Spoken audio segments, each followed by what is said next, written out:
information right in front of, but I'll give him a buzz over the weekend and ask him to give you a call, and maybe you could hook something up. How's your buddy doing? Which one?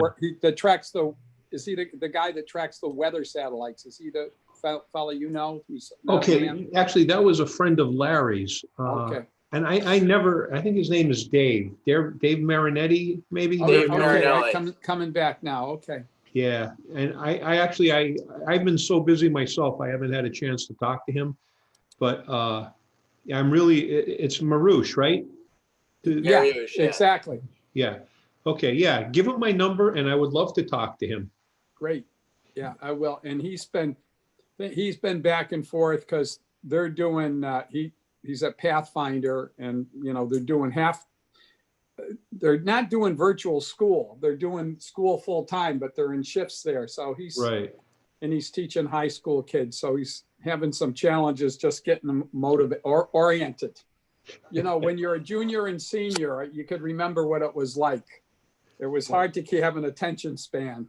Well, I'll tell you what, Ann and I are babysitting our 2.5-year-old grandson tonight. So if I just have to disappear for 10-year-old Helen and 4-month-old Daniel, her younger brother. So you're happy when Daniel shows up. That's they're handfuls.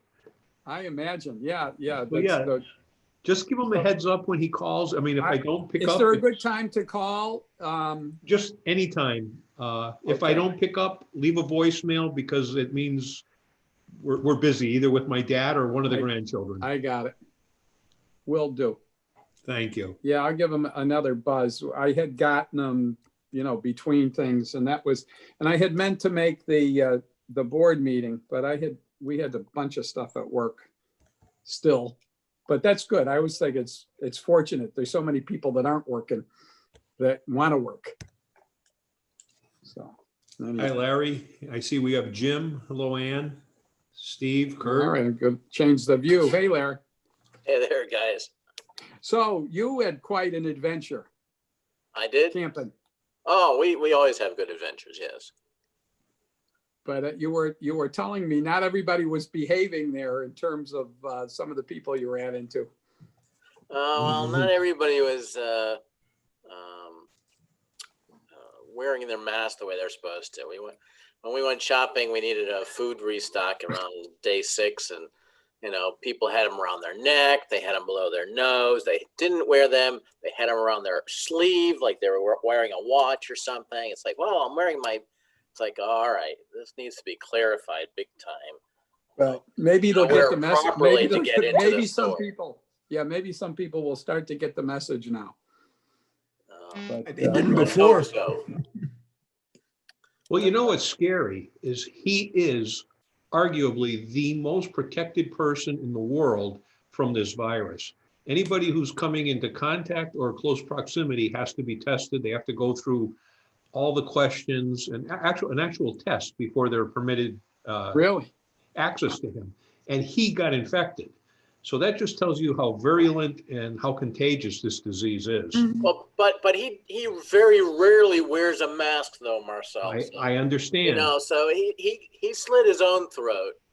But the point I'm trying to make, Larry, is that it's highly contagious. Yeah, right. Oh, yes. If he gets it. Nobody at that, what was the debate? Anybody who was in there, workers, anybody in attendance, had to have a negative test before they were admitted. That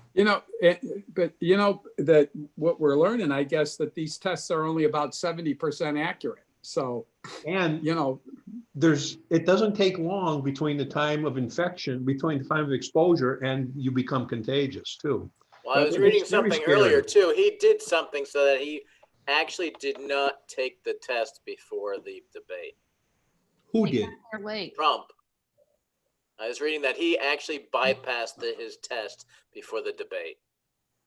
The whole party Wouldn't surprise me. Which probably means he knew he was sick. Well, the debate was Tuesday. What did his assistant there? She tested positive. Well, she was supposedly well Wednesday morning, but had symptoms Wednesday evening. So the thing is those tests are, even when you get them, apparently they're not as accurate as one would hope. Well, what I read this afternoon, Gary, is that she was actually feeling ill after the debate and they isolated her on the return trip on Air Force One. Really? Okay, I Yeah. thought that was the next day coming back from one of that those was that rallies. night. Interesting. Yeah, so I mean, it's just so. Well, it is, when you know that Don't you've know been is so scary. if you know you've been in contact with somebody,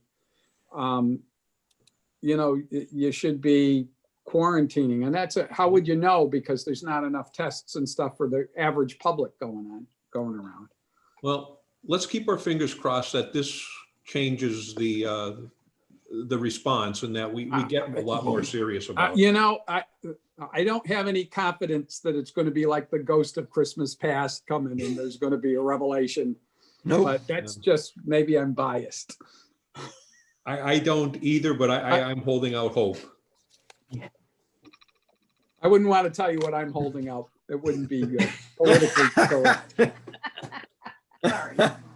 Hi, Carol. I see we got Larry in there. Najim, good afternoon, good evening. Jürgen, how are you? I'm good. Wayne, How's nice my to see audio? everybody. Can you hear me? Is my audio Hello, okay? everybody. We volume's a can little see low. you too. Oh, You can see me? Yeah. I'd like to lodge a complaint. When I agreed to give this talk tonight, I was told that Harold and 1FTP would not be here. And my writer specifically said, good to see you, Harold.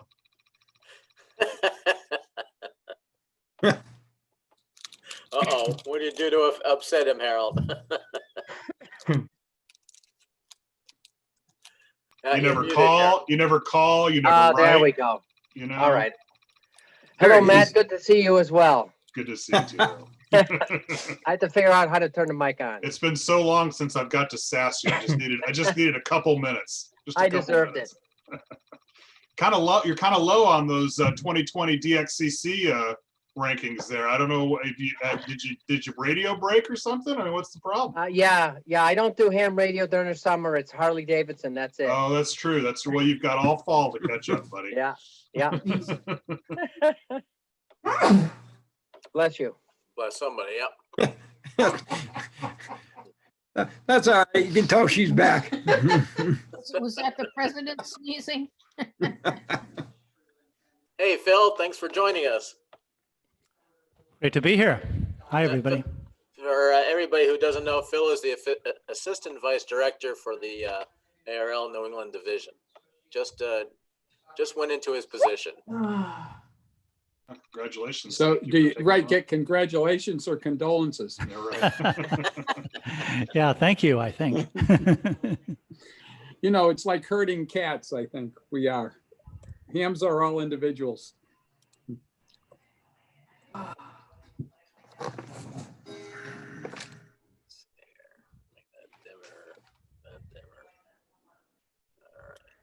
Hi, Ray. Good evening.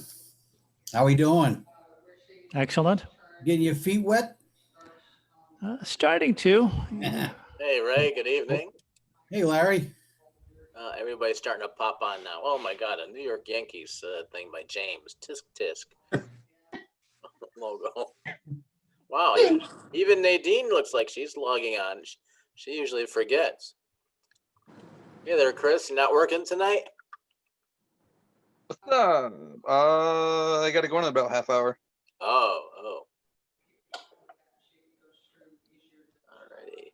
Alrighty. All right, everybody's popping on there. Hey there, Gary.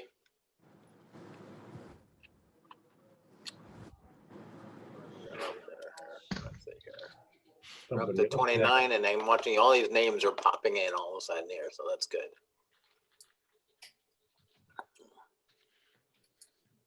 Hey there, James. It's been a while. Welcome back. Thank you. You're doing well. That's good. Did you sell all your equipment? Most of it. I think I'm going for the Flex line. Aha, good choice. Carol's got one. Jeff's got one. Mike and one TA's got one. Yep. I don't know who else in the club does. My plan is when Chesterfield gets broadband to build a station up in my in-laws' house and then remote from here. Well, that's kind of cool. Huh. I know my rig I can do all sorts of remote stuff with, but I haven't hooked it up to the network yet. We got some new names on here. That's good. Count total is popping. We're gonna let it go another couple of minutes, then we'll get the meeting started here. We'll give it another couple of minutes for those that are timely late. No. So has anybody noticed the sunspot cycle numbers are up slightly? So maybe conditions will be a little better on HF. Yeah, not too much better. Well, I know Chris was happy the other night. He worked Nicaragua with 100 watts. Right, Chris? Oh yeah, it was awesome. Yeah, you beat me in the pileup too. I was not happy about that, Chris. Gotta I try didn't even hear you. QRP.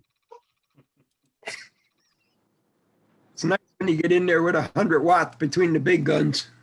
Yup. I was calling for about 20 minutes.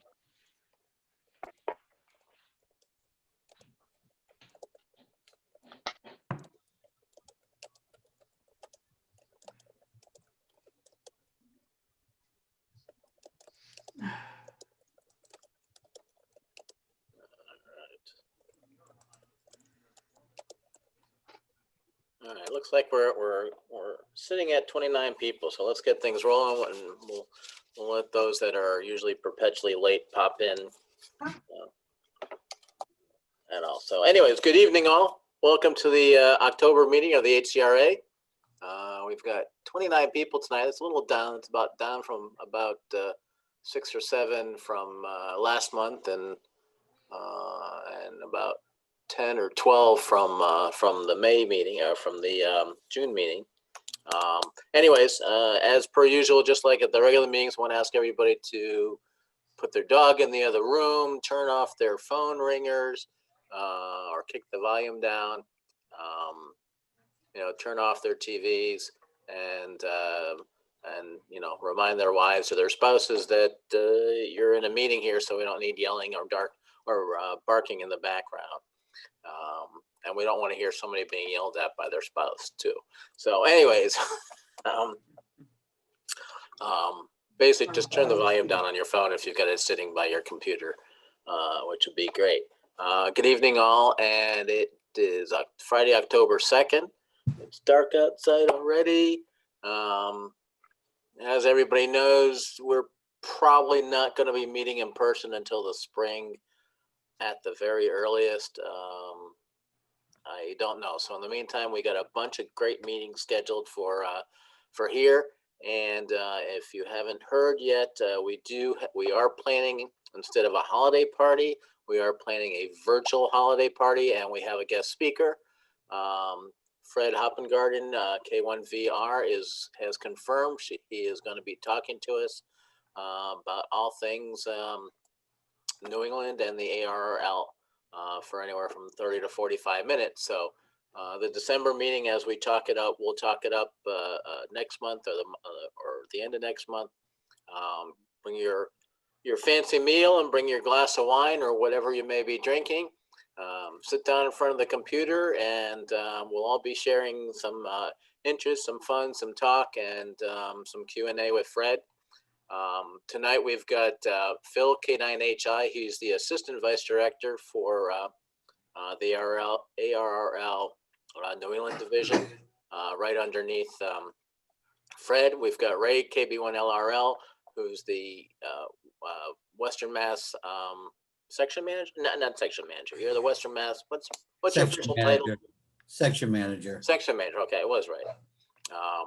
So we got a few ARL reps here. So if you want to hold on to your questions and either for them for later or until the December meeting, we can just kind of attack them all in December.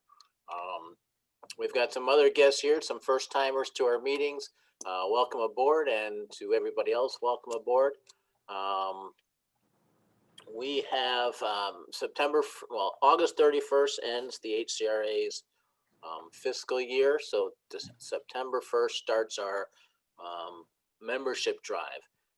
Right now, we've got about 60% of members have renewed as of a couple of days ago. So, or as of last week, we're looking for everybody to who hasn't renewed to please do so. It's very easy now. You don't have to send a check in anymore. You can if you want to, but so many people don't have checks. Just go to hcra.org and go to the membership area. You can pay your dues right there. You can join right there. There's a full application there. You can sign in. It's all done electronically. You can do, all you need is a credit card or a PayPal account. You can do that. If you're feeling generous, you can go to the front page of the HCRA, and we're taking donations there also. So that's something. So please renew your dues. We've got the dues go in to pay for the website.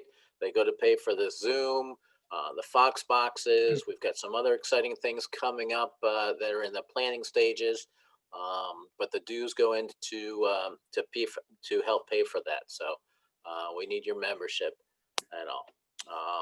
And if you can do it in the next couple of days, that'd be great. We'll be ahead of the schedule instead of delaying it out a ways.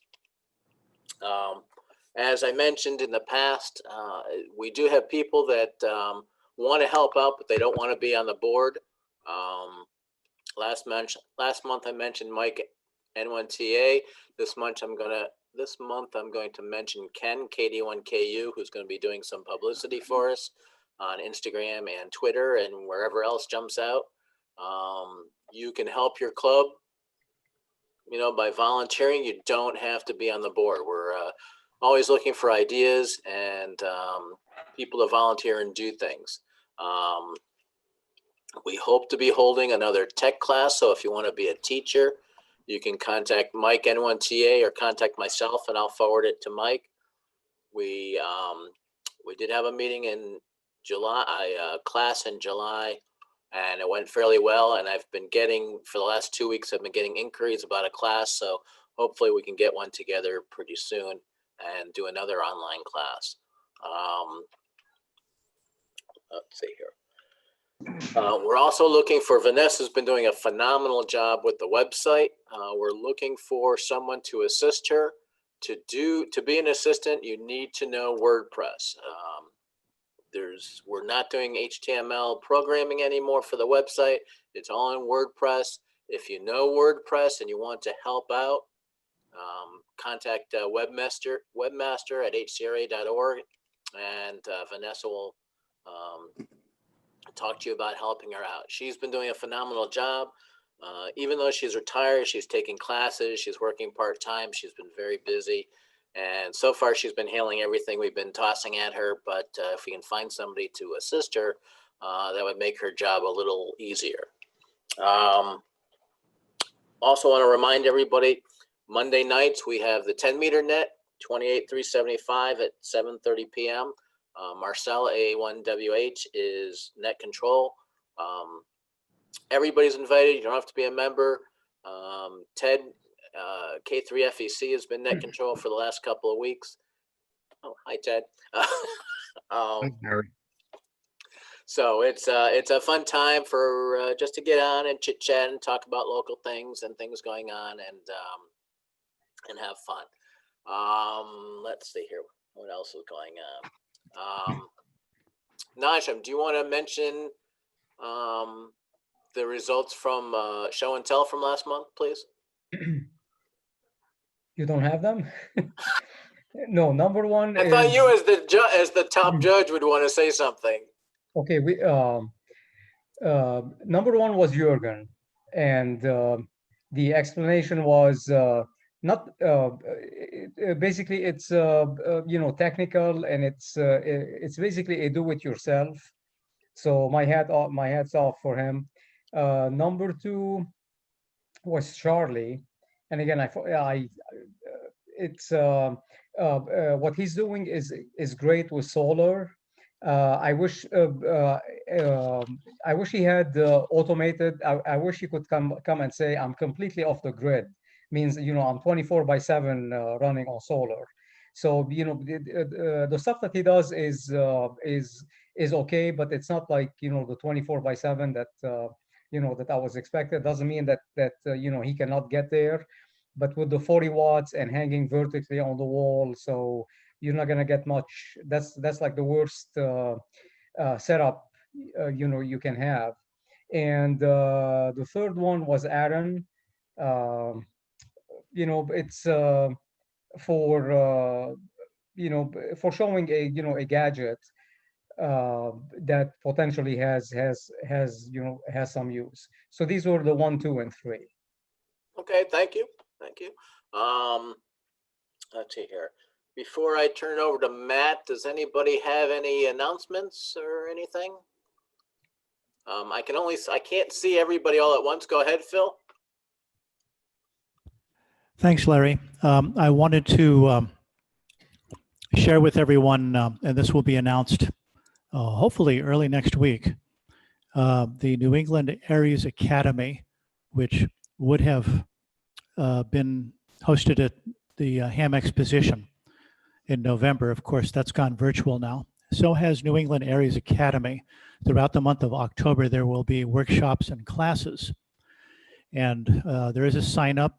There is a basically unlimited Zoom webinar account set up for it. So we may even promote this nationally because much of the material won't be specific to any one section.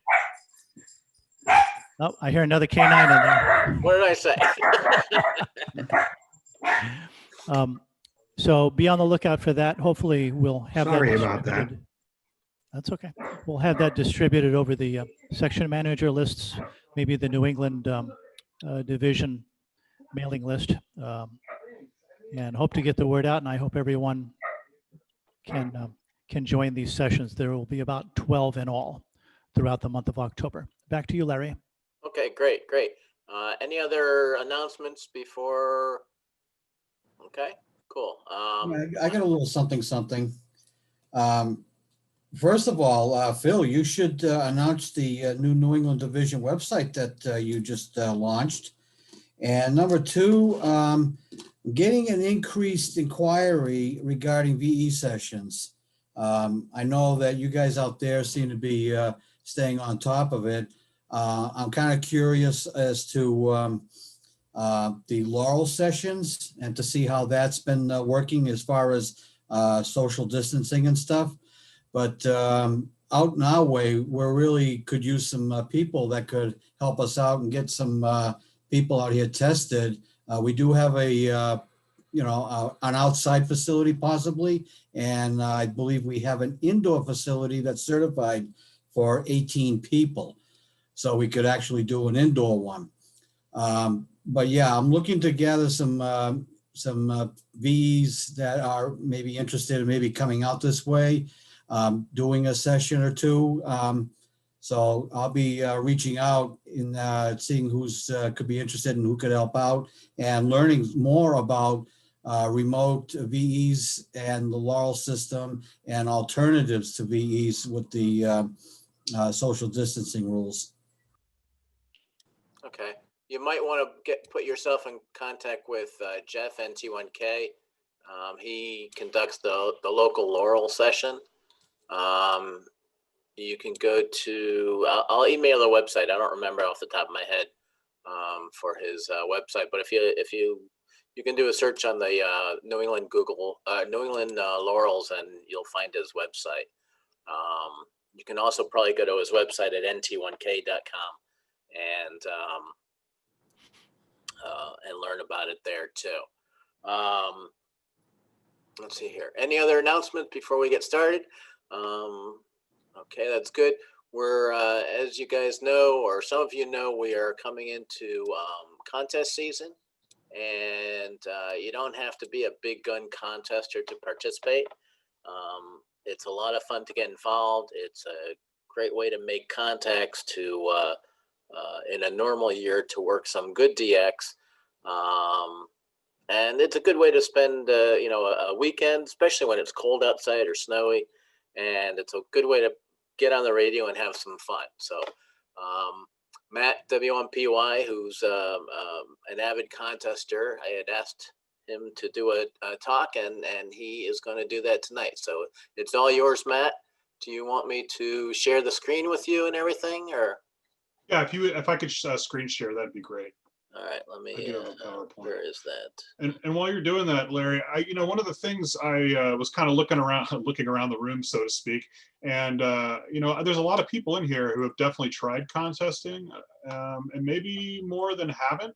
So I was thinking tonight that I have a whole slide deck of getting into introduction into contesting, and we can go through all that. But I think what I might do, and people, others can tell me if this is not a good idea, but I think I'll probably kind of go through the slide deck, but not dwell too much on anything, and then try to open it up for some conversation afterwards for maybe people that might have known a lot of this stuff already, but have maybe more advanced questions or something beyond just the beginner side of things. So we'll see how it goes, or if people have questions in the middle of it, that's fine too. So okay, I did a screen share. Hopefully you can grab it and click it on your side, and you'll yeah, meaning you gave me maybe co-host, or I just did screen. Oh, I've got this. Yep, I got it. Yep, thank you. Okay, there you go. Okay, great. Okay, so hello everyone. My name is Matt, W1PY. I'm a member of HCRA, and I've been away for a while, and I'm really happy to be back. I'm especially happy to be back to see a lot of familiar faces in the crowd tonight. And just to kind of kick off this particular conversation, oops, let's see here, what's going on? You can do it. There we go. Just a little bit about myself. I was introduced to contesting by Jim, KK1W, and Frandy, N1FJ, who are both here to harass me tonight. When I moved to Western Mass from California for years, I'd wanted to get my ham license, and I was unemployed because my wife had moved here for her job at Smith College. So I spent some time getting my license, and once I got my license, I looked around for a local club. I contacted HCRA. Jim got back to me. That was sometime in, I think, October or November.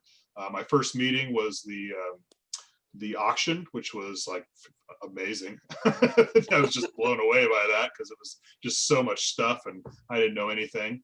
And then Jim invited me over to his house, didn't really know me at all, out in Brimfield for the 10-meter contest, which many of you know is a popular contest that HCRA members participate in as a club. And the hook was set that day. I was just blown away. It was my first time on HF, and I just absolutely loved it. I was like, James Brown when he's at the microphone, and it's like they're trying to get him off stage, just has to go back a little bit more. I just could not stop. Eventually, Jim kicked me out of the house. I'm very active in HF contesting, especially the CW versions of the Big Four, which we'll talk about a little bit later. Sometimes you'll find me in the top 10 box for my category, which is typically a single operator, low power, assisted, or some call it now unlimited. And we'll talk more about that terminology as well for those who don't know it. And for a brief time, I worked at the ARRL as the contest branch manager in 2014 and 2015. And that was an intense experience, but a really good one because I made a lot of friends all over I should say all over the world that have lasted, and it's been really great. So I think some of the things we're going to cover are on this slide. I won't go over them because we're going to hit them again. I just have one slide that I'll read from. I try to just keep bullet points up and talk about what's up there, but I'll try not to read the slides too much tonight. The first one is, let's define what we're talking about, which is what is contesting, and in its basic form, it's just an event, a ham radio event, where an operator or team of operators compete by establishing contact with as many operators in a given period of time while exchanging a piece of information. I mean, that's really the basic form of it. Now, that can take a lot of different forms as well as far as the specifics of what that means, but that's really what we're doing. It's a competition, and competitiveness can mean a lot of different things to people, and that's a good thing because that encourages a lot of different people to participate who may be there for different competitive reasons. The next paragraph there, where they're sponsored, most contests are sponsored by an organization, a club, a group, or an individual. Those groups or individuals are responsible for creating and defining the rules, and contests have lots and lots of rules, entry categories, multipliers, log checking, and issuing the awards. And that piece of information that is exchanged is what the sponsor of the contest uses to adjudicate the logs to confirm that you copied what the other station said they sent you. So as I mentioned, contesting, why people do it? Well, it's a competition. I mean, that really is what it's all about. Now, that competitiveness might be about winning the top prize. It might be about beating your score the last time you participated in a contest, or it might be just about working DXCC, which you can see down here. Obtaining awards faster. It is very easy, especially when the sunspots are just a little bit better, but even when they're not great on 20 meters, it's amazing how easy it can be to reach DXCC in one weekend. It's with the technology and even just a basic setup, it's really pretty easy to get DXCC in a weekend, a contest weekend. It's a great way to hone your operating skills. The better operator you are, the more points you will make in a contest. It's great camaraderie with other contesters. I'm going to speak on that a little bit later because I think there's kind of a conception that a lot of operators are rude. And that it may feel that way during the contest, but outside of the contest, there's some really great people in these contesting circles. More wallpapers. So if you love certificates, you love plaques, that's a great way to get them. A lot of the contests have tons and tons of categories. So even though you might not be competitive in the most competitive category with a modest station, you might be very competitive in some of the other categories. I don't do much e-com or nets, but again, going back to being an efficient operator, I think that they can be very good for those areas. And of course, as you will hear any present or former contest branch manager say, it's all about the fun as well. Just don't ask me if it was fun on Sunday evening after a 48-hour contest, but maybe Tuesday I'll say it was fun. The process of a contest, for those who aren't familiar, these are kind of the 6 steps of what happens in a contest. The first is your station preparation. That might be as simple as turning on the radio and firing up the computer, or it might mean weeks or months of preparation to your station to get ready for what you hope will be a big battle during the contest. And then there's the operating the contest, which is during that set time, which is typically a weekend that you're operating. And then after that, after the contest is over, you submit your log to the contest sponsors. The contest sponsors then take all of those logs, run it through software and adjudicate the logs to see on accuracy and points. They tally all that up together. And then the contest sponsor compiles the results from all of that data. They come up with the standings for the contest, and then the contest sponsor publishes those results.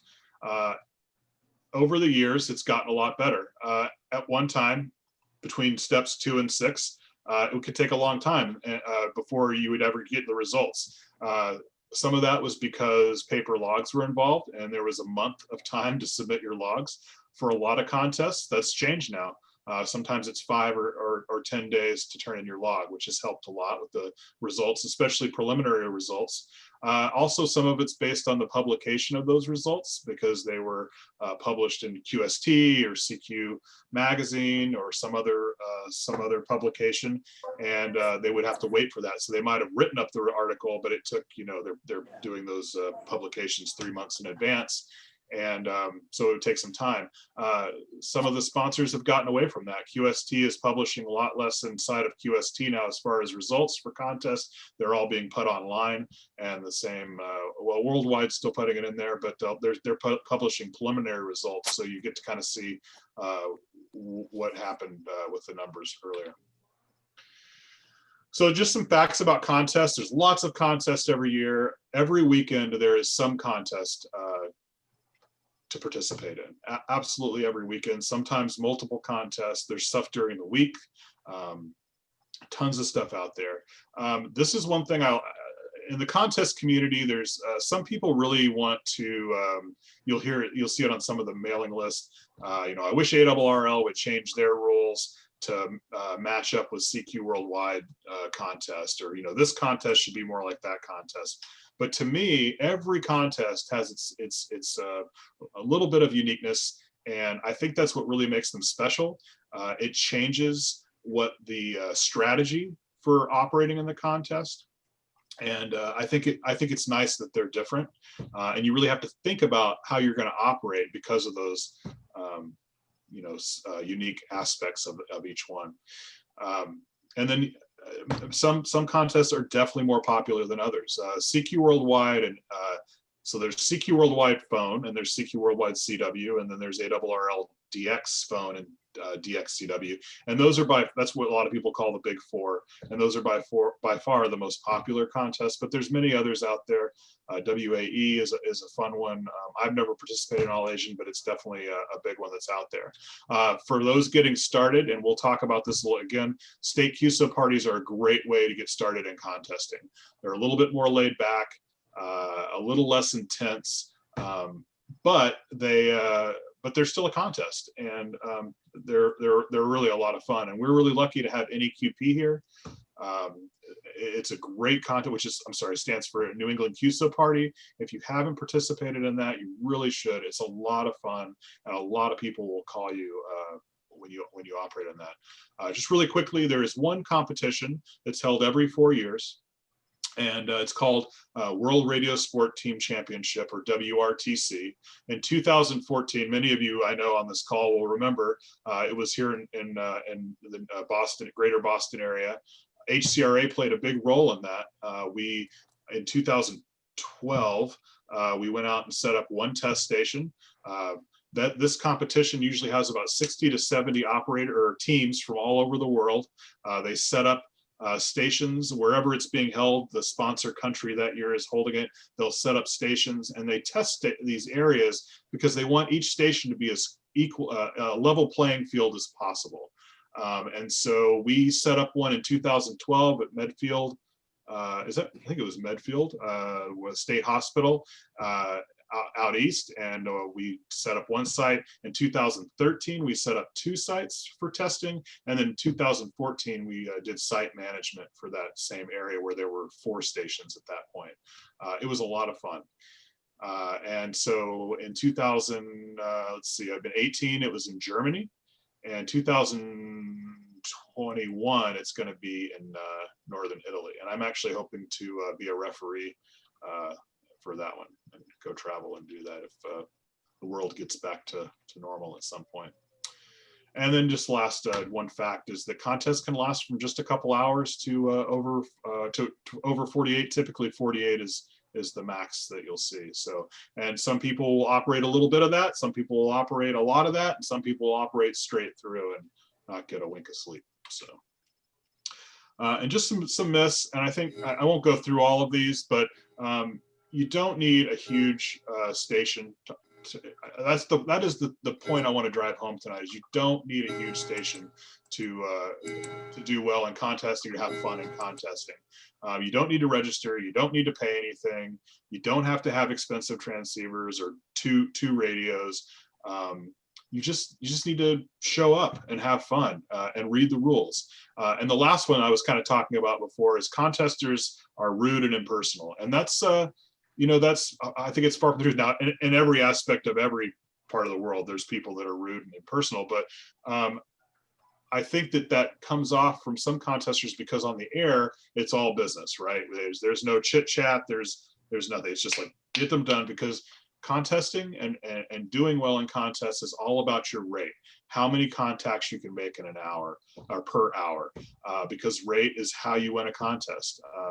And so I think that some people can kind of feel like, oh geez, I said goodbye and they didn't even say that to me, but they're already on to the next contact. So outside of the contest, there's a lot of great contesters out there. There's just awesome people, and there's lots of outside things to go to meet them and have great conversations.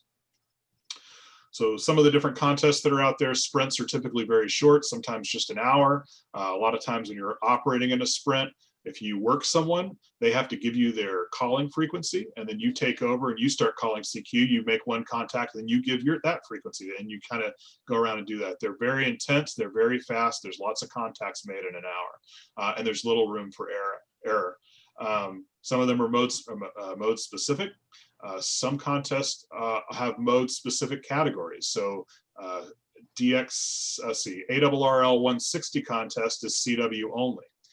The next weekend after that, and this is in December, the beginning of December, the next weekend after that, the ARRL 10 meter contest is both phone and CW, but there are categories within that where you could be a CW only category or a phone only category or a mixed category. So some contests are like that. I've just mentioned band specific. I'm not sure where I was going with part-time and NEQP. Oh, the fact that there's a big chunk of time in the middle between the 2 days of NEQP that there's no operating. Full-time is typically considered 48 hours. Some are 24 hours. And so forth. And I threw field day in here because field day is another great example of, it's not a contest, but it sure smells like one. And it's a great way to get a taste of contesting. Some terms that you'll hear people use in contesting: search and pounce, or S&P, is when you're spinning the dial, finding stations to work. Running is when you are calling CQ and stations are coming to you to work. You'll hear Q, which is just short for a QSO or a contact. Rate, I was talking about that earlier. That's how many contacts you can make in an hour. A lot of contesters will set a rate goal for themselves, and they'll try to keep up with that goal just as a way to kind of keep things moving along. Nil stands for not in log. That's if you were to work somebody, but they didn't get you in the log, or they got deleted, or you thought you worked them, but they were actually working somebody else you couldn't hear. You would be, if you did not show up in their log, it would show up as a nil, or if they, yeah. Multiplier, we'll talk about this a little bit later, but it's a contact with the station that will multiply your score. So not only do you get points for the station working them, but they're also count as a multiplier. Many times in international contests, this is an entity. Like I said, we'll talk more about that in a little bit. A dupe is somebody that you've worked before. Most contests now encourage working dupes, unless they get to the point where the same person just keeps trying to work you over and over, because you may not be in their log and there's no penalty for working dupes. So in many of the contests, some contests there are very few, but most there's no penalty. The cluster and the skimmer, sometimes known, if you use these, you're in a category called assisted, or as ARRL likes to call it, unlimited. And that's when you use a network of computers that are around the world where people are uploading a spot. So like if they work somebody, they'll type in their call and what frequency they are, and it gets uploaded to this network. And then on your logging computer, they'll be bringing those in. I'm sure most of you know what this is, but and you can then click on that spot and work them. And then now, it's just been great in the last 10 years, is the skimmer network has come up. So there's these skimmer stations all over the world that are just listening to all the bands, and they're picking up these CW stations using CW, and it copies their call, how fast they're sending, and it just populates your band map if you're operating assisted, which I do. It's really cool. Big Gun is a name for a station that's been optimized for contesting. It's usually multiple towers. It could be, these are all multi-stations, meaning multiple operators will operate there, but even a single op station that's really big, got tons of antennas and towers and stuff. A Big Gun. Little Pistol would be a single operator station, but a small station. You know, a moderate station. Cut numbers are in CW are ways to shorten having to send a full number. So a 1 in Morse code would be da da da da da.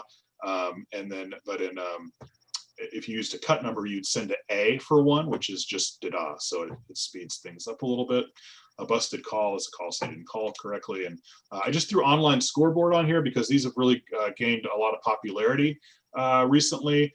This is like, I use N1MM as my contest logging software, and I have it set up to upload my score to one of these online scoreboards where other people are uploading it too. So you truly get a real-time scoreboard. And so these have been great for the people that use them, because, and the more people that use them, the better they are. But they're great because you can see how you're doing. And even if you're not doing, you're not winning your category, there may be somebody that you're really close to, and you can try to stay ahead of that person or catch up to them. And it's really great motivation for staying, as they say, keeping your butt in the chair and continuing to operate. So those are pretty cool. You don't need much to contest. I mean, if you have a transceiver, an antenna, and a way to log, that's really all you need to get on the air and start making some contacts in a contest. A lot of contest sponsors have finally stopped accepting paper logs. So, and I think it's a good time to really, start using the computer, if you haven't already, to log your contacts. And if you still want to use paper, you can always put them into, they have some spreadsheets that will convert them into the Cabrillo file format, which is the accepted file format for turning in your logs. There's some extra things on here that will improve your setup, but they're not necessarily, they're not necessary.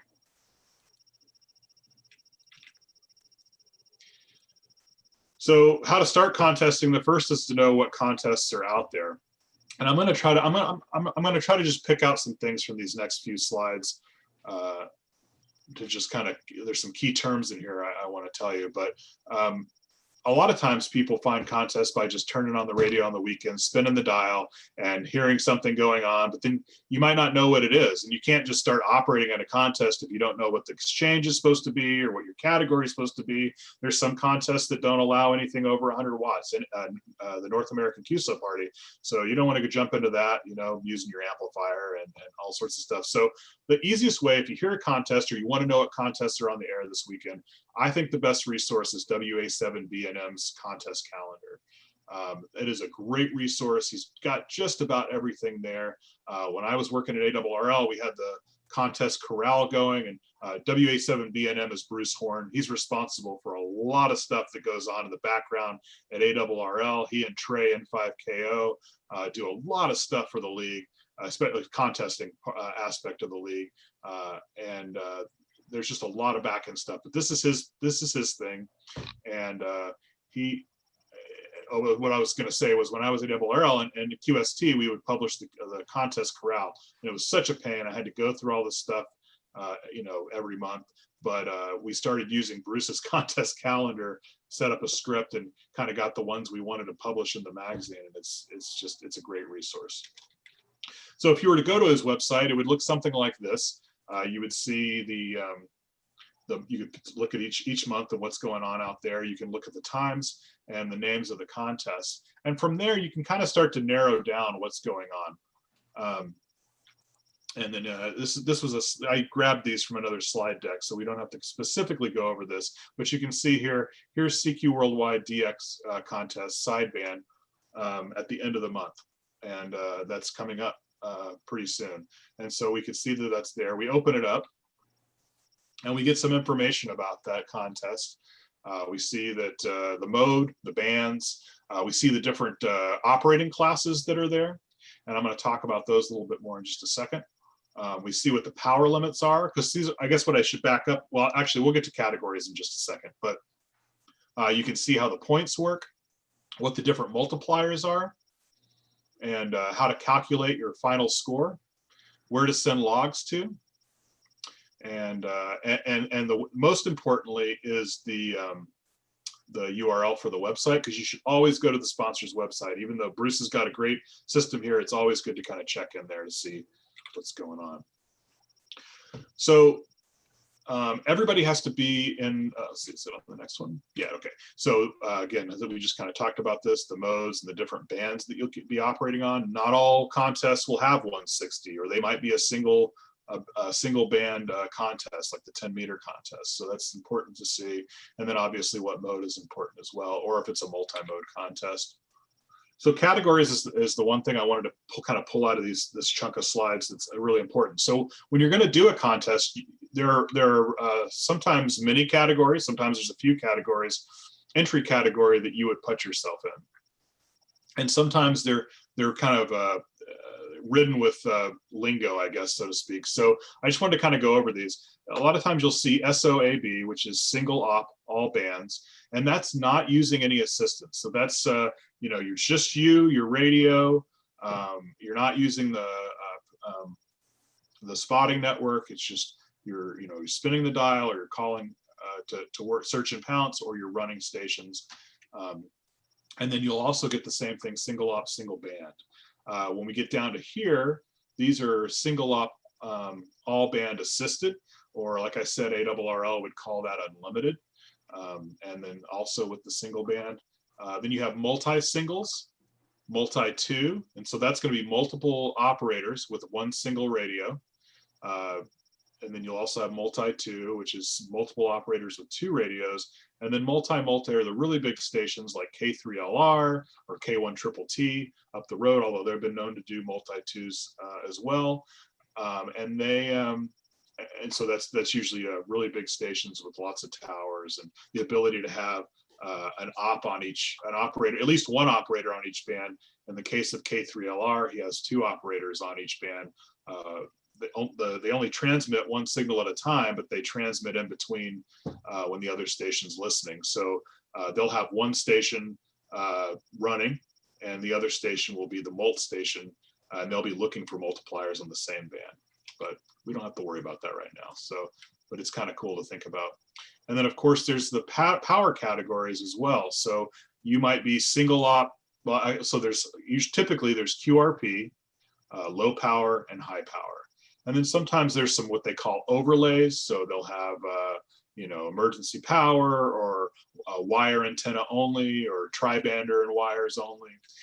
So typically most contests that I enter in the single op, all band, assisted, or unlimited category in low power.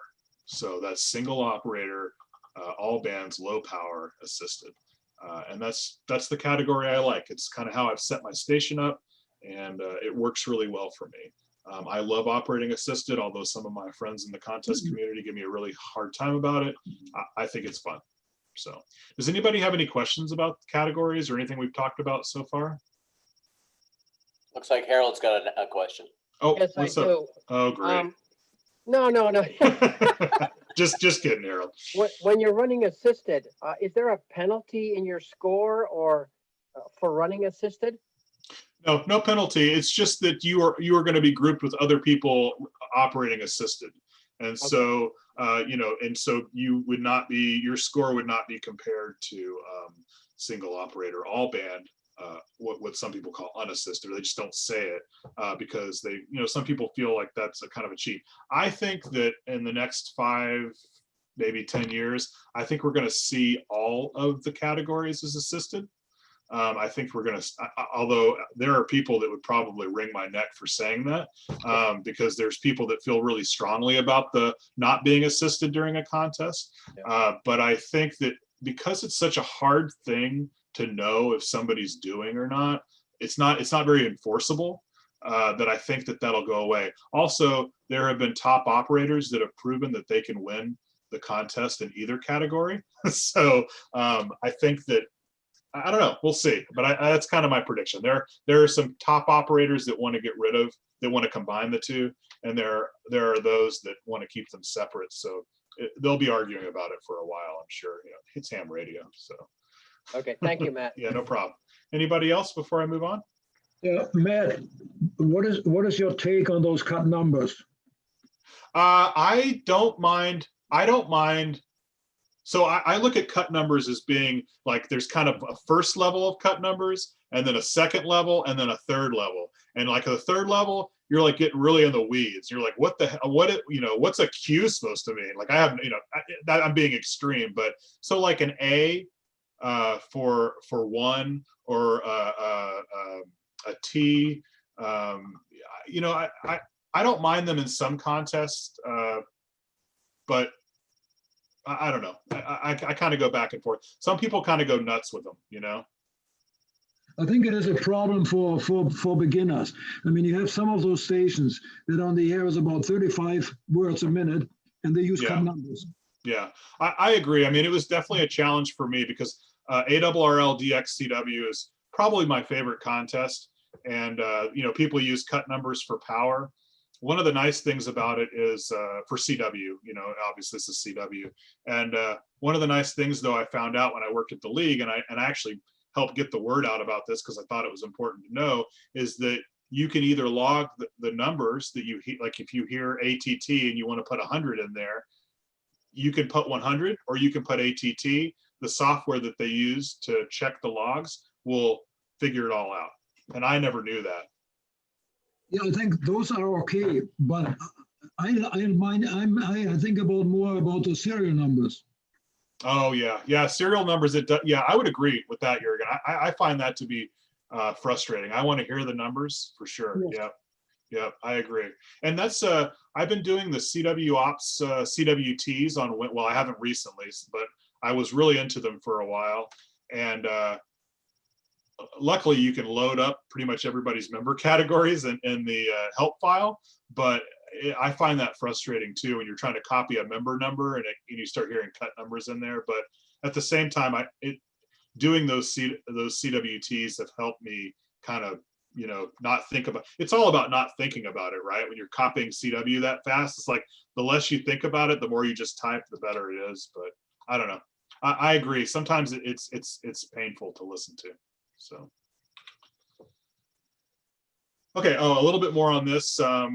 Max power, you always want to check that for a contest that's coming up. Like we were talking about earlier, if it's a 100 watt only contest, you don't want to go in there with your amp, using 1500 watts.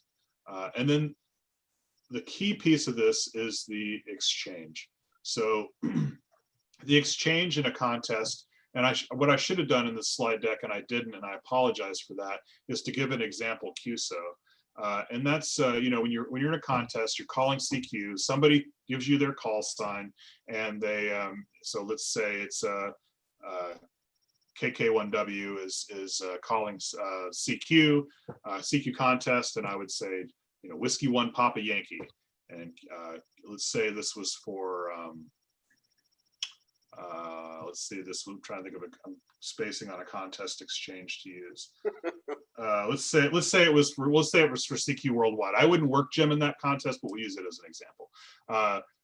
Jim would say Whiskey 1 Papa Yankee 595, which is the exchange for if you live here in our area. We're in CQ Zone 5, so he would say so Whiskey 1 Papa Yankee 595, and I would say 595 back to him, and that's it. We're done. We're done. Jim starts calling CQ again. But you have to know what that exchange is if you're gonna operate, because if you try to work somebody in a contest and you don't know it, some people are super friendly and they'll say, oh yeah, I need to know this or that, because they all want your points. That's the great thing about contests, is everybody wants to work you, but you just got to know what to tell them, and you want to be able to keep doing that throughout the contest. So for CQ Worldwide, you give your CQ zone, like I said, here is 5. And sweepstakes, it's your serial number, your precedence, your which is what your how you're operating, whether you're assisted or a school club. There's a letter code in there for that, and then you give your check, which is the year that you were first licensed, and you give your section abbreviation. For us, it's Whiskey Mike Alpha, and so that's a serious exchange. That's a lot of information that you got to get right. And that's one of the things, although some people find it to be frustrating, it's actually kind of the fun part about it, because doing well in sweepstakes is about accuracy. It's about being able to copy that exchange well. And it's kind of one of those things you kind of got. Sometimes I dread it. I think, oh God, here comes sweepstakes. But once you get in the groove it's actually pretty fun. And it's fun to look back at your logs and see, or your log checking report, which I'll mention here in a second, and kind of see how your accuracy was. And that's another part of that being competitive. It's not necessarily with another operator that you're competing against. It's about being competitive with yourself and doing better the next year in sweepstakes and having fewer mistakes in your log, being a better operator. A couple more things about the contest, the QSO points and how points are awarded. In CQ Worldwide, it's 1 point with a different country on the same continent. So that would be like a contact with Canada or Mexico for us. 2 points per QSO with a different country. Oh, did I just read that? Oh, I'm sorry. Actually, I just lied to you. That's in Europe or other places. In North America, it's 2 points per QSO with a different country of the same continent. And then it's 3 points per QSO with a different continent. And then we get to multipliers. And so I think it has it listed here. So you can see the totals under score calculation, the total score is equal to the total QSO points times total multipliers. And in CQ Worldwide, the multipliers are, there's 2 types of multipliers. There's for each CQ zone, and you can see this map below if you squint. That shows you where all the CQ zones are. And it's also a multiplier for each country once per band. So you could have Germany and France on 20 meters, that's 2 multipliers. And you could have Germany and France on 15 meters, that's 2 more multipliers. And so I think the next slide has an example. Yep, there we go. So for example, you made your first contact with a German station, you'll get 3 points. If you were operating from here, you would get 3 points for the contact. And since Germany would be a new country for you, you would get 1 multiplier. That's still 3. Oh, actually, and since Germany is in zone 14, you also get another multiplier. Your next contact is with the French station. And now you've got another multiplier because you've worked France, but France is also in zone 14. So you won't get another mult for zone 14, only for France. So you take all those multipliers, you add up your points and you multiply it towards the total number of unique countries per band added with the total amount of unique CQ zones per band. And that's where, this is also where contesting software comes in handy, because the great thing about using contesting software is it does all of this for you. It adds it all up, it computes it all for you, and you just have to submit your log. And then the last parts are talk about, of this section talks about how to turn in your log after the contest is over. Some people think, oh, I'm not going to win anything. Even if you just make 3 contacts, I urge you to always turn in your log to the contest sponsor, because the more contacts that are accounted for, the better the accuracy of the adjudication of logs will be, and the better the contest will be for everyone. And I can't stress that enough. And now, on the flip side of that, if for some reason you don't get your log in, the people that worked you will not get dinged for that. They will still get their points. They might be looked at a little more closely, but it won't be a big deal. So don't ever fret about that, but it's always better to turn in your log. It's a good thing. Fewer contests are taking logs via email. There's a fair number, but the bigger sponsors have moved to web submission. And I know that those of you who have dealt with contest robots over the years, the web submission is much better. And then, like I was mentioning before, always go to the sponsor's website when you're trying to check out all the rules and everything. This is a great starting place, but you always want to check out their website. These are some of the major contests throughout the year. CQ Worldwide contests are coming up. And then this is the other two of the big 4. Oh, sorry, I don't think you guys can see my, there maybe now you can see my pointer. The ARRLDX, and those will happen in February and March. These are happening in October and November. And then on this deck, there's a slide, there's some that might be interested for folks who are new to contesting. Like I mentioned earlier, the state QSO parties are great. New England QSO party in the early spring is really fun.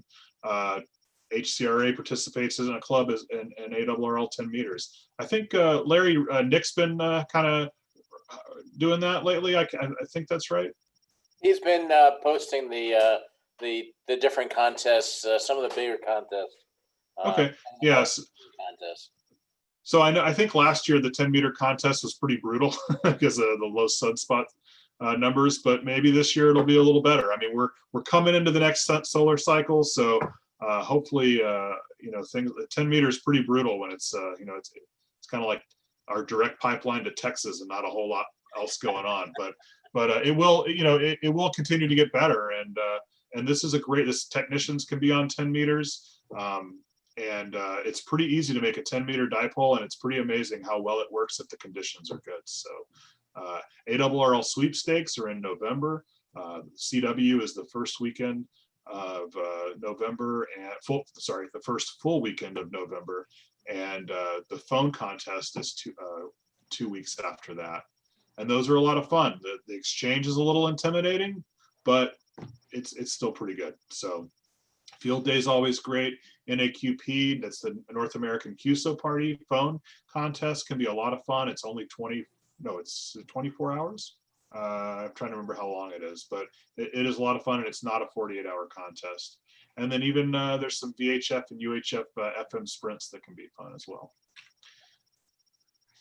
I would highly recommend to just start off by using contest logging software. And I have N1MM up on my screen, and I was hoping to just at least take a look at it, show people what that looks like.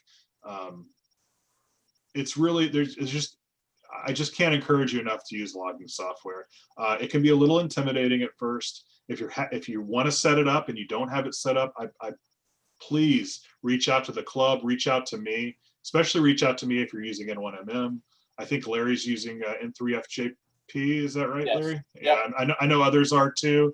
I think Ted was trying a Skookum logger, and I don't know if others are using other stuff. But if you're having problems setting up your software, especially now that we're all zoomed up and can, you know, meet up pretty easily, please reach out, and I would be happy to help you set up your contest logging software. It can be a little intimidating at first, but what you'll find is it's so streamlined. All these software are so streamlined for contesting that it's once you get it set up, it's really easy just to put contacts in and move to the next one, which is what it's all about.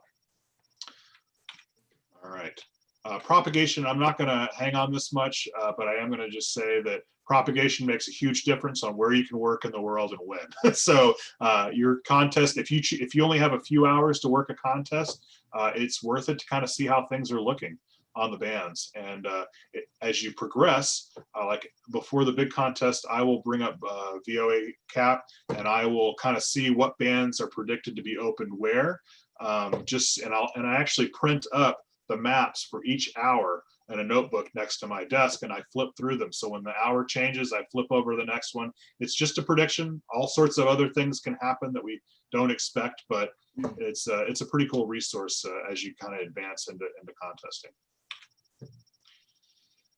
So when you want to prepare for a contest, some of these things are super important. So if you're really going to try to put a pretty serious effort in it, you need to let people know what's happening. I just load, since contest season is here, we have a shared electronic calendar, and I just blocked off all the weekends of on our family calendar of when I want to operate. And even within that, I have a coding system that my wife knows about that says which ones are really, really important to me. Like if I could only pick 4 weekends this year, like these are the ones I really want to disappear into the shack and operate on. And you know what? Since I started doing that, it goes a long way. It really helps a lot, and you know, no surprises. The preparation, you want to make sure your antennas are working before the contest starts. You want to make sure your software and hardware is working before the contest starts. Radio, everything. You want to check this stuff not an hour before the contest. You want to start checking this, you know, Wednesday, Thursday, you know, leading up to it, because there is nothing worse than being super excited about operating and then something's broken and it's just awful. Did a new noise source pop up in your house because you know, bought some gadget and the wall wart is now, you know, creating S9 on all bands. That's not fun to find out 20 minutes before the contest starts. And you don't want to spend your entire weekend trying to, find it. So I think that's important. And then just is everything you need ready to go. And some things, when you start operating, some things to think about to improve your score. Making sure your operating position's comfortable. I recently bought a new chair from James. Thanks, James. And who's on the call. And I bought a new set of headphones because my Heil Pro sets were they were like wearing a vice on my head. So I picked up NRADs, like after 48 hours and you wear thick frame glasses like this, it's just everything hurts. And if you're not feeling good, you're not having fun anymore. And it's really hard. Station automation. If you really get into this and you start, trying to have as little sleep during contests as possible, that's when you start making mistakes. That's when you forget to switch the antenna over to 20 meters and you start, frying stuff, or you just nothing's working, you can't figure it out because you're too tired and you throw in the towel. Well, everything now in my station is automated. I click on something on the screen, the antenna can turn a certain direction towards that if I want it to. All the antenna switching happens. It just works. And it took me a while to get to that point, but it's really, really nice now. Noise, I know Nadine's on this call, and Nadine suffered from that a lot. I know we all have at some point. Spend some time outside of the contest trying to get that cleaned up. I mean, it's amazing how bringing down your noise floor a few S units can really make a huge difference. And then, when you're trying to think of ways to improve your station, consider the price per dB and get the most out of your money. If you've got a crappy antenna system, or a very moderate antenna system, it doesn't make a lot of sense to spend a ton of money on an amplifier if you can't hear the stations that you're trying to work. And so just really think about that. Think about how you're spending your money and how it's going to help you out in making more contacts. Because again, in contesting, it's all about making more contacts. Antennas, it's worth saying 3 times. They go a huge way, except when Chris TRK beats me in the pile up to Nicaragua the other night. I was like, well, that was a waste putting up this brand new antenna apparently. So I should have stuck with my hex beam that Chris has. And then little improvements can really go a long way, and those little improvements over time add up. And be creative. You don't have a tower, but you've got big trees. Go hang a tribander up pointed towards Europe. There's 115 different entities between Europe and North America. A tribander pointed to Europe during a contest, even if it's fixed up in a tree, will make a huge difference. So if you can't put a tower up, but you've got a tree and it's okay to hang this thing in there, even a small tribander, a little bit of gain can make a huge difference. And that's kind of what I meant by being creative. So tips and tricks, be efficient. One of the biggest habits, or I would say one of the worst habits I think we get as operators, and we've all been guilty of this, so I'm not calling anybody out, but saying things like, please copy. In a contest, you want to cut all of that extra work. You just want to say what you need to say to make the exchange. And saying things like, please copy, or I copy your so-and-so, please copy this. All that's extra. And if you cut that out, you would be amazed. Like, in fact, people have done this. They've recorded versions of them doing a contest. I mean, not in the contest, but a contest exchange saying these things, and they've added up the time. And then they multiplied that times the number of QSOs that they typically make in a contest. And it's amazing how much time you can waste doing that. So it's important to try to be as efficient as possible, because efficiency equals rate, and rate is how you're competitive in a contest. Don't be scared to make mistakes. No one, unless you do something absolutely amazing, and it would have to be really amazing, no one is going to remember your call sign after, if you make a mistake. It might feel like it, and worst case scenario, somebody calls you a lid on the air, but let me tell you, they're off and they're making way more contacts, and they're going to work 1,000 different people on 5 bands over the weekend, and they're not going to remember what happened. So don't be scared to make mistakes. Get out there and do it. Set goals for yourself. Your goal doesn't have to be to win the contest. It just needs to be some kind of goal. Like I want to make 100 QSOs this weekend, or I want to make, this many points, or I want to beat my score from the last time I did this. Those are the kind of goals. Or getting online with the contest scoreboards that I talked about and seeing somebody, maybe you look them up in QRZ and you say, oh, and you look at their station, you're like, okay, we've got similar stations. I'm gonna run against this guy this weekend. We're gonna do this. I'm gonna try to beat them. And I've gotten in some great dog fights on the contest scoreboard, and I know they're watching too. And you can tell when somebody goes to sleep because their rate goes down, and they're like, "Huh, I'm staying up." I want to beat this person. So it's a lot of fun. Push yourself out to operate outside your comfort zone. If you're a CW operator and you get on and you're just like, holy crap, these people are sending so fast. Don't let that scare you off. Remember that you can always do search and pounce. You can listen to the person send their call multiple times. You can listen to them work other people and send the exchange. You will be a better operator if you push yourself outside your comfort zone. Do sweepstakes. Don't be scared of that exchange. Turn in your log. Maybe it's a disaster. Maybe you have a 50% bust rate. Who cares? Just get on there and do it, and then you've set a baseline to try to beat the next time sweepstakes comes around. We talked about knowing your equipment before the contest. That's not just testing it, but know how to operate, know how to use your filters, know how to use all your switches. Make sure you know how everything works. Interfacing your radio to your computer is it just makes a world of difference. It just makes everything a lot easier. And like I said, review your logs from last year, what worked, what didn't work.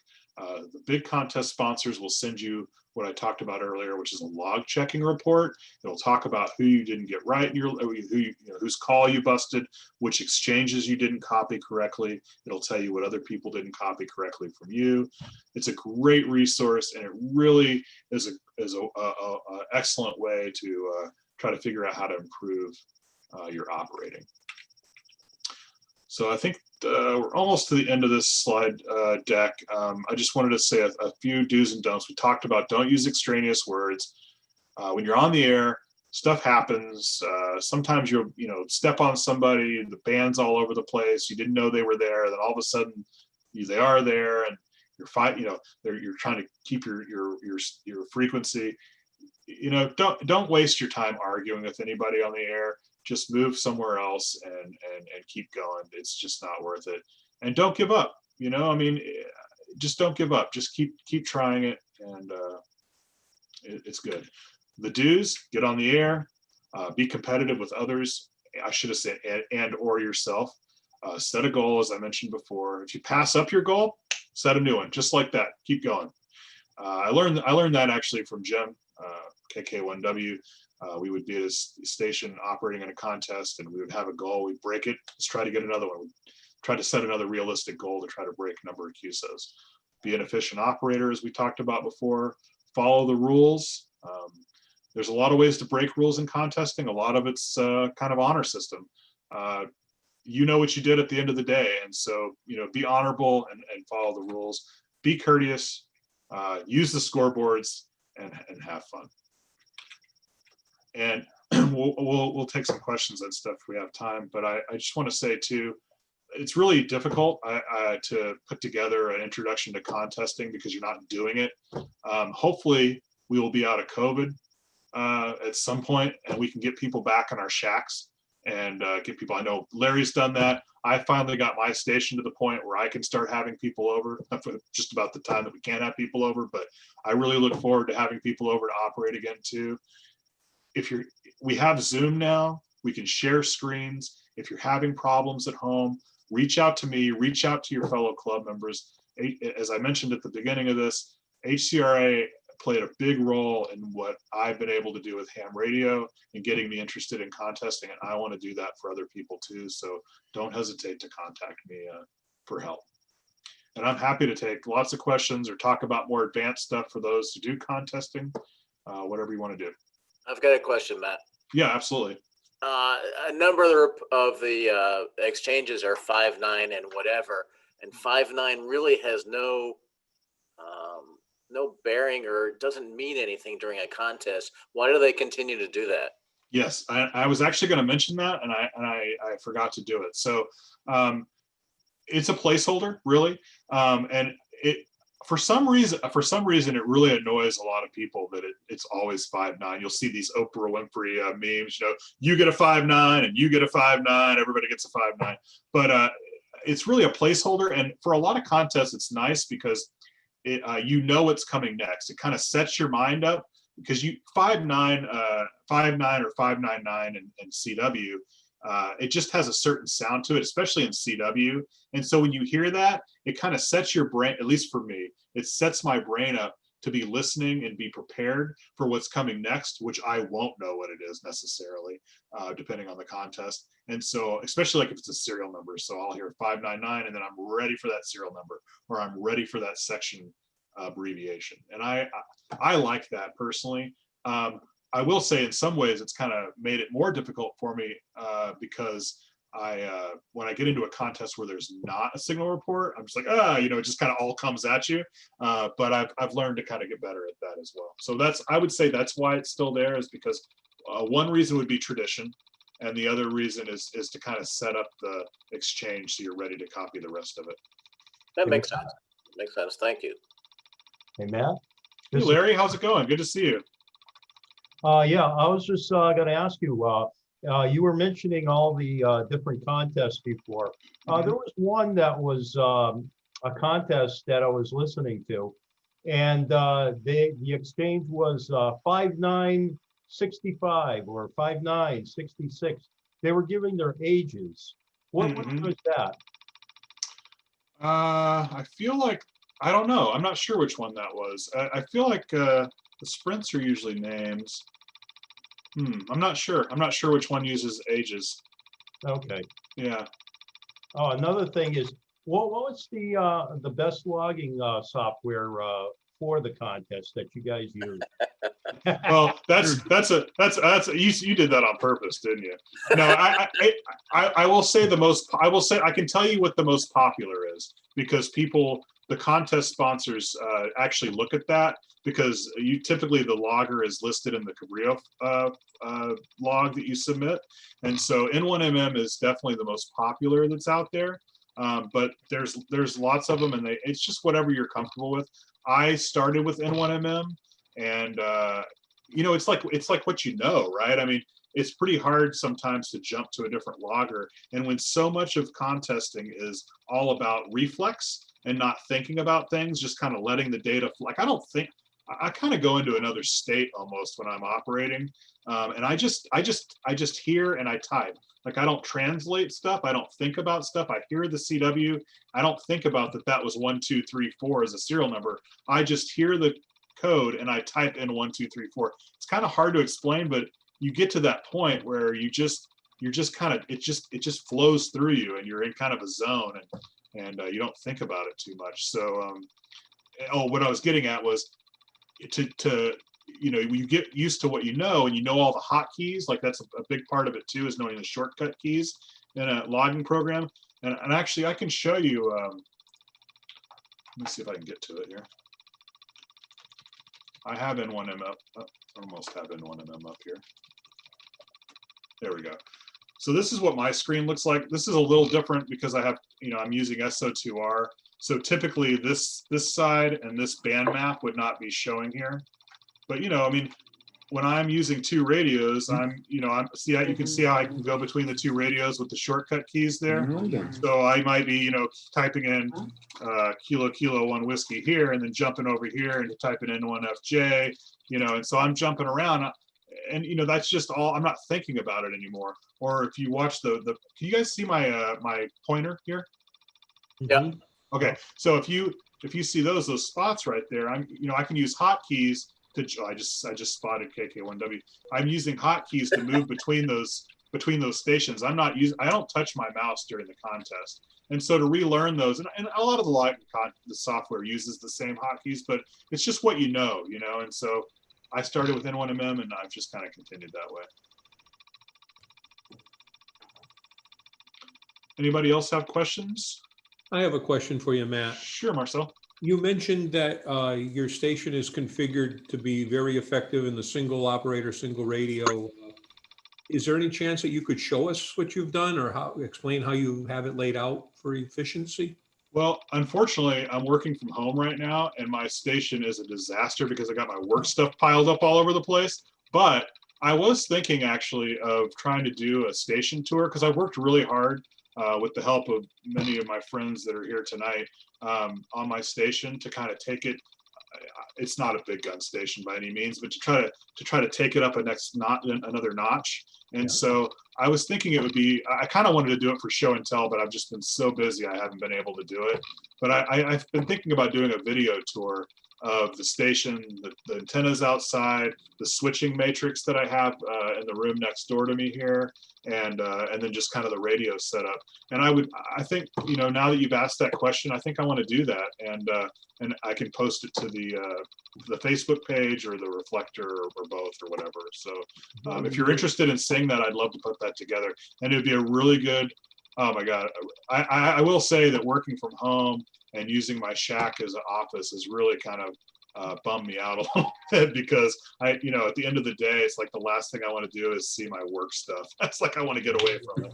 I really have a new appreciation for people that work out of their homes all this time. So one other quick question. It's sure. more an observation. I'm looking at the doors behind you. They're absolutely beautiful. Did you make them?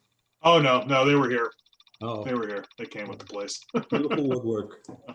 One of my other hobbies. Oh yeah, very good. Thank you. I have a question. Sure. What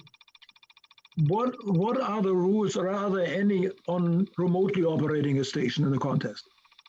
Oh, that's a great question. There's been a lot of discussion about that lately, and I haven't actually been keeping up with it too much because it hasn't affected me. And luckily, I'm not a contest branch manager anymore, which is kind of nice sometimes, and you get to see those arguments happening. You know, some people feel, so I think where a lot of the complaints are coming right now are for the remote stations that are doing multis. You know, I think that's where a lot of people have problems. There's always been controversy about remote stations. I personally am okay with it.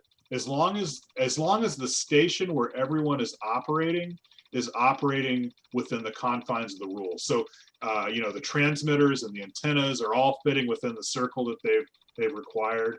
I think that the remote it's just a different way of spending money that you would have spent flying on a plane across the country to go to the K3LRs, or not that I would be invited there, but but you know, or W3LPL or whatever. And quite honestly, I think that the internet,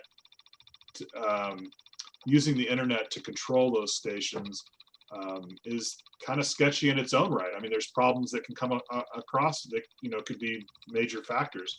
I know a lot of the controversy recently has been with remote ham radio, Ray space on W2RE's business that Rockwell, who's a HCRA member, works for as well. He does a lot of programming for that station. There's been a lot of controversy with that. Ray's very outspoken about it, and so that kind of adds to it. But I personally am okay with it, but I know a lot of people don't feel that way. Yeah, I'm one of them. So yeah. Yeah, I don't know. So you don't have to go to Aruba or fly to Aruba anymore. You can operate it from your house, from your home now. Yeah. Well, they're even talking about putting some of these remote stations in rare DX, DX locations. So, yeah, it's changing. I mean, with Starlink coming up, you know, with and internet access is going to be everywhere. The world is definitely going to change. It's definitely kind of weird. I mean, it's not what I'm into. I mean, I thought about that because it was kind of a pain to kind of do the work that I've been talking about. I was thinking, well, maybe it would just make more sense to, instead of trying to build up this station, just having a remote setup and using one of those stations. But honestly, the cost is still pretty high to do. If you were going to do a contest weekend at one of those stations, it's pretty expensive. So I don't know. I like what I have here. It's not remoted. Although I did have it somewhat remoted when I was working at office. And so when some DX came on and I wanted to work them, that was kind of cool, you know, to be able to use my station here. In some ways, I feel like that's more legitimate because I am using my station my home station. You know, I was operating remote from work, but I was using my home station where I've made all my other DX contacts from for my awards. So I don't know. I appreciate both sides of the argument for sure. I definitely can see the feelings on both sides. Cool. Anybody else have any questions? Well, Matt, thank you very much. Yeah, no problem. Very interesting. Hopefully we'll get some more people on. A virtual clap for you. Thanks. No, we appreciate you you coming out and or staying in and participating, and hopefully it's getting some other people interested. And I do it on a little stage. There's a couple of them I do per year, and it's a lot of fun. And setting the goal is a big thing. Is, you know, if I always try to beat last year, and I always try to hit my goal. And when I do, I jack it up another 25 or 50 or 100, depending on conditions. And it's always fun to beat the goal, and it's always a happy time at the end of the contest. Say, yes, I beat my goal by, you know, 2 or 3 times or whatever. Best feeling, the best feeling, absolutely, yeah. But it's a lot of fun, and if anybody wants to participate in a contest, you know, it's under normal circumstances, a bunch of us, myself included, have our stations available to have guests over, and hopefully sometime in the next year we'll all be able to do that again. And we've got some new people here, and I know Wayne's joining us for the first time, and some others. Yep. Too. Hi, everybody. Hi, Wayne. How y'all doing? Wayne. Thank you for having me part of the club. I found that the conversation about contesting with Matt very interesting. So thank you very much for having me part of the club. Absolutely. Let's set that hook, Wayne. Let's get you in there, okay? You got it, Matt. No problem. Sounds good. The 10-meter contest that's coming up in December, and I don't know if it's either, I think it's the second weekend in December, but I'm not certain, is one of the easiest ones. It's, sideband and CW. It's a great way to get started, get your feet wet in it, and credit the club too. It's one of the ones that the club does and all. But anyways, I'm just gonna wrap everything up here. Just want to remind everybody again, we're still looking for somebody to help Vanessa, and you have to know WordPress. And we're always looking for club volunteers to help out and do things. Even though we're not meeting in person, if you'd like to have a official HCRA name badge, they're $12 a piece, and you can contact myself and I'll order them up, and we'll figure out a way to get to you. We have HCRA clothing and all sorts of things, shirts, sweatshirts, vests. We have hats and all sorts of things too. So whenever it becomes possible to actually go to a ham fest, you can look good wearing your equipment, wearing your new stuff, or wearing your club stuff, or even just for a meeting. You know, it's nice to have people see who you are and what you represent, and represent the club. Again, we're going to remind everybody the 10-meter net, 28,375, 7:30 p.m. Monday nights. Marcel's the main net control. Ted's been subbing. We're always looking for volunteers to net control. And coming up next month, we have Jeff, NT1K, is going to be giving a talk and a visual examples and showing how SDR works with his Flex 6400 radio. So that should be really interesting. We've had the technical end of it, and we're going to be getting into the visual end of it, what SDR looks like and how it can benefit you, or how you might want to be benefited by it. And that's in November. December is our virtual holiday party with K1VR as our guest speaker. And in January, we have Harold. Where'd you go, Harold? Oh, you're right there. He's going to be giving a talk on awards that anybody can win and can earn. And they're a lot of fun, getting certificates either in the mail or something you can download and print. I'm slowly getting an interest. I've got an interest in too many things, but getting something in the mail. It has your call on it saying what you earned and, some fancy pictures on it is really cool. So he's going to give a talk on that in January. And then in February, we have some people from the Connecticut Fox Hunting Group representing a couple of different ways of fox hunting. The guys I've invited, they all find the fox. They're all good at it, and they all use different gear and different techniques to find the fox. So, and some of it is using new technology and using SDR and some other stuff to find it. So it's really cool. It's a lot of fun, and that should be really interesting. That's February, and then March we have Club Log, what you can do with it and what it does for you. And that's from Nick K1NZ. And April and May are open at the moment. I'm working on things. Are there any other announcements or comments? Quick one, Larry. Go ahead, Ken. Yeah, just remind everybody that speaking of the Fox box, it's out there right now, just waiting to be found. Yep, I wanted to mention that the HRA has 1.5 Fox boxes right now. One is out there right now. Ken's been hiding it mainly due to the past month. I was away on vacation, most of it, but been coming up with some great hiding spots.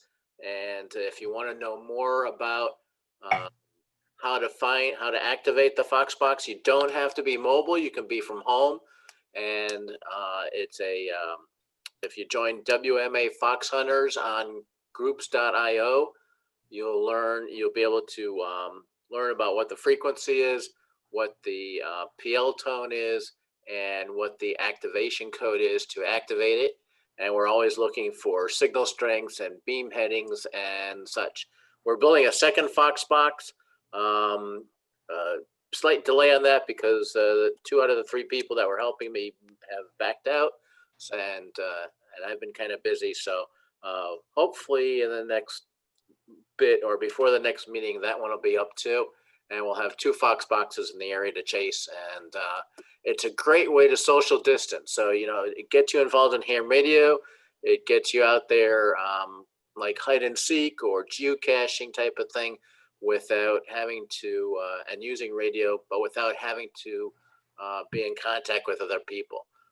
It's very rare. I think in the 6 months or 7 months I've been fox hunting in Connecticut and Mass, I think twice I've run into other hams at the same time. But it's a lot of fun, and it's very addictive to be out there fox hunting. The club has some other things in the works. We're in the midst of putting them together, and we'll be announcing that hopefully next month or the month after. Some exciting things for spring, and a way to participate, and some really cool tech toys, ham radio, and everything all put together. So hopefully we'll have more information for you next month. And with that, that's it. Thank you all for coming out tonight. Everybody have a safe weekend. Continue to wear your mask. Continue to stay healthy. And as Marcel says, wash your hands, and everybody stay safe, and talk it up. Get on the radio. Have a good night, all. Larry. Thank you, Larry. Thank you. Larry. Bye, Ted. Yeah, please join us on 10 meters on Monday night, 7:30. Yep. Ted was net control last week, and he is this week. So if you can hear him, I'm in a dead zone where I cannot hear him, but hopefully everybody else can. I'll scream louder, Larry, on Monday night. I can actually hear you now. If we shave down Mon Holyoke, I can hear you. I think that's the what's directly between the two of us. I'll rewire my antenna, Larry. I wanted to thank Matt. This is Mark. I wanted to thank Matt much for his presentation. Hi, Mark. Hi. Thank you again, Matt. Good to see you. Jurgen, call me. You mean, yeah, okay. Ted, what should we call you? Call me anything. I don't care. Late for supper. Dinner. That's right. That's right. I kind of like this virtual meeting. I think people actually talk more. It's going to be better once you get the winter. You don't have to go out in the cold. Well, you know, I think you're right, Ted. I think you're right, Ted, because, you know, when the meeting starts, there's like 2 or 3 people in a little group and you just don't get to Yeah. visit with everybody. I think because you're in your own home, it feels more comfortable talking. I really do think so. Yep. Somebody had a timer or something clicking, and which I found annoying. I don't know who that was. I was making chocolate chip cookies. That was my timer. After put your No, mic. I'm just joking, mute your Larry. I wasn't. microphone. No, that was Najim. Yeah, always mute your microphone. Plus, well, what did I say? You know, close the door so the dogs don't go in. And whose dogs were they? Were they your dogs, Ted, that were barking? Somebody came in the house to visit and the dogs went nuts.